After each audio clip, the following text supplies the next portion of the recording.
Welcome to Health for Mzansi podcast. My name is Patricia Tembo and I am your guest host for this episode. In this episode, brought to you by the Red Meat Producers Organization, we cross over to our sister publication, Food for Mzansi's podcast, Farmers Inside Track, where we chat to Michaela Pretorius, who is a technical manager at Cavalier, about innovations in the red meat industry and the technology shaping the future of the red meat industry. Welcome to Farmers Inside Track, Michaela Pretorius. Michaela, what innovations in meat production do you think most influence your trust in the quality and safety of the meat you buy? So obviously the consumer wants to know three basic things, and that's, is what they're buying, is it what it says it is it environmentally conscious, and is it safe for their family? So those are the three things that they really focus on.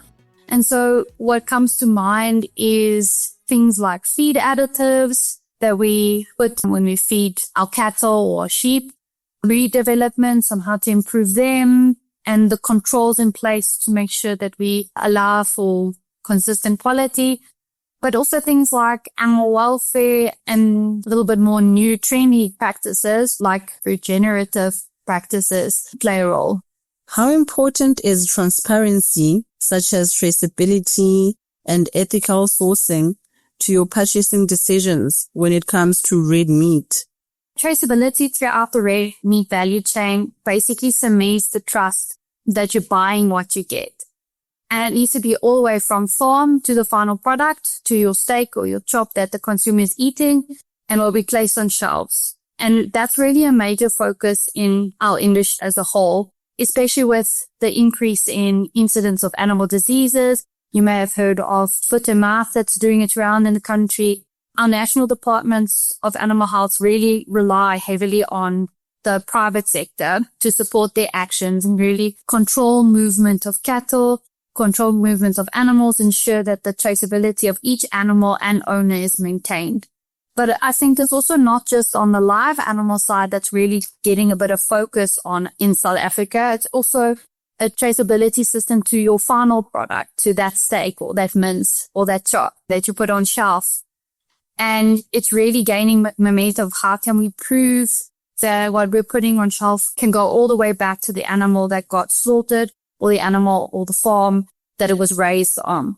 And things like DNA analysis is getting quite a lot of attention at the moment, specifically Marks and Spencer's. If you don't know it, they're in the UK, they're a retailer in the UK.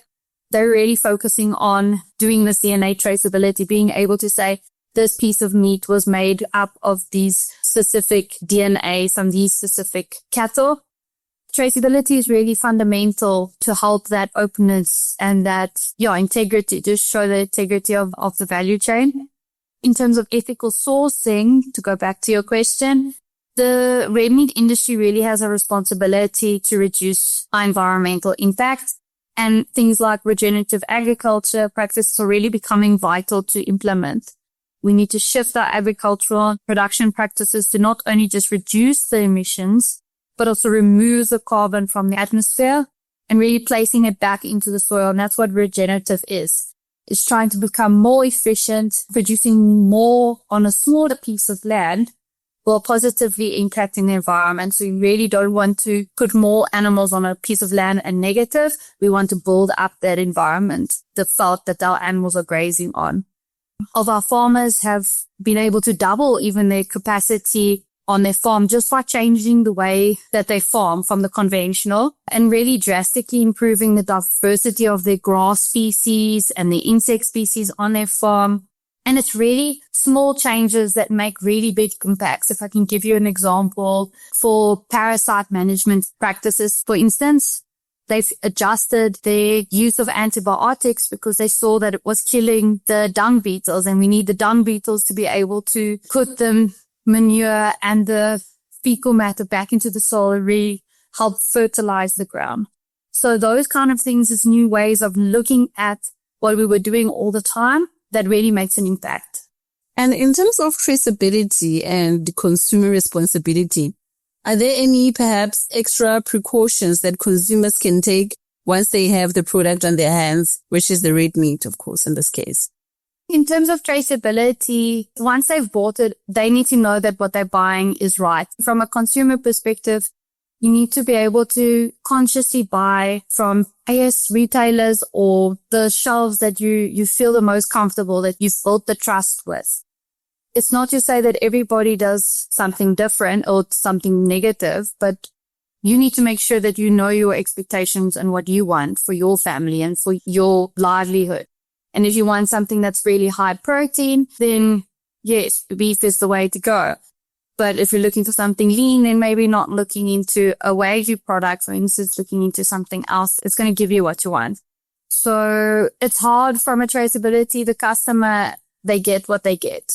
And I think it's more the industry's responsibility to guide the customer and to really show what are we doing in the background to help them to be more transparent.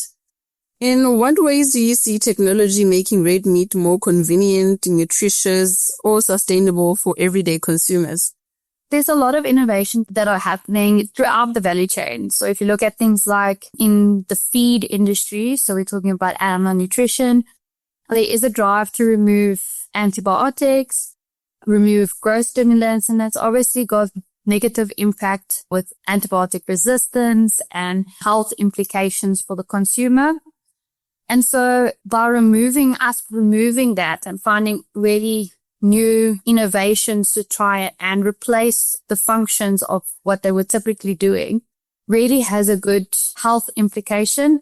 But not only that, it has an additional improvement on quality. So some of it, like the growth stimulants, they have a negative implication on your tenderness or your flavor of your product. So by removing it, you're automatically giving the customer something more delicious and more healthy. We have this data conundrum, so you can't treasure what you can't measure. And there's a lot of product measurement technology that's around that can help us measure and guide our systems to really improve. It's all about the data that you get so that you can make really educated decisions. And some of these things are like, we've got on our side who measure tenderness using a tenderometer, which is basically a machine that can measure the tenderness of every bite of meat, and really taking that information and feeding it back to the farmer and being able to say, this is how your trends are looking, and so that they can drive there and implement its change and ensure consistency of the raw material or the products that they're supplying us. But I think the biggest thing in terms of sustainability is that we are, as an industry, under the spotlight for greenhouse gas emissions.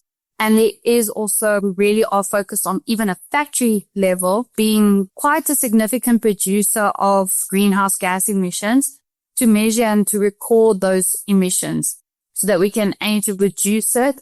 And things like you look at maybe the way that you utilize your manure or your blood management to put that into compost and fertilizer. How do you increase your solar capacity so that you don't have to pull as much power from the grid? Even the feed additives that I mentioned before, there is better ones that are more efficient, which help to reduce your greenhouse gas emissions. And we really are getting this, like some auditing systems that we've also been introduced and to basically keep us on track to our sustainability targets and that reduction in greenhouse gas emissions. For example, Woolworths has started the Battery for the Future campaign.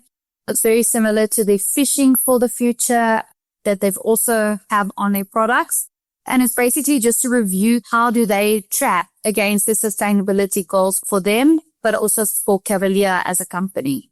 Also things like the breed societies, for instance, and the farmers, they're really working hard to improve the quality that they supplied.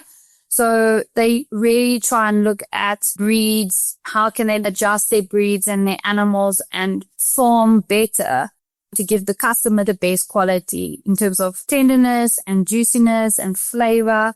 But retailers and the packers, so packers like Cavalier, for example, we're really working for ways on how do we validate the claims that we make? How do we validate the breeds that we use? And it becomes important, again, back to the DNA level, is to go and do the genomic testing and check how can we consistently provide the customer what they want and what they need. Well, it's no secret that a lot has been done so far. Looking ahead, do you think there are any new innovations in the red meat industry to look out for? As I've mentioned before, DNA is really becoming a very big part, whether it is falling into traceability side, so to being able to trace back from a steak to an animal, if it is from helping innovate, helping us enlighten us on how an animal will do, and if he's genetically inclined to produce more efficiently, those technologies are really advancing and quite fast as well. Traceability systems in general, with the whole foot and mouth disease, the industry is looking into use of RFID tags and making sure that we can trace from the process and how that animal moved from farm to abattoir to final product. So traceability systems is a very big buzz craze at the moment. And then any emission factors, measuring what you can and reducing your emission factors is also one of those big innovation measuring tools that we're looking at. It is very important. We've got the Paris Agreement that we need to adhere to, and we need to reduce our emissions by half. And that's going to take a lot of effort, and it's an entire value chain effort. So companies need to come together to really help and innovate. And how do we put in place aspects and solutions that the industry can use to help reduce those emissions and make us more efficient? Thank you to Michaela Pretorius, who is a technical manager at Cavalier.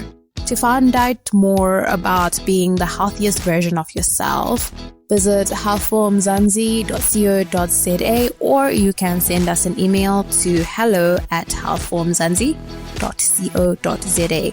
This is the Health Form Zanzi podcast, and your ears are always invited.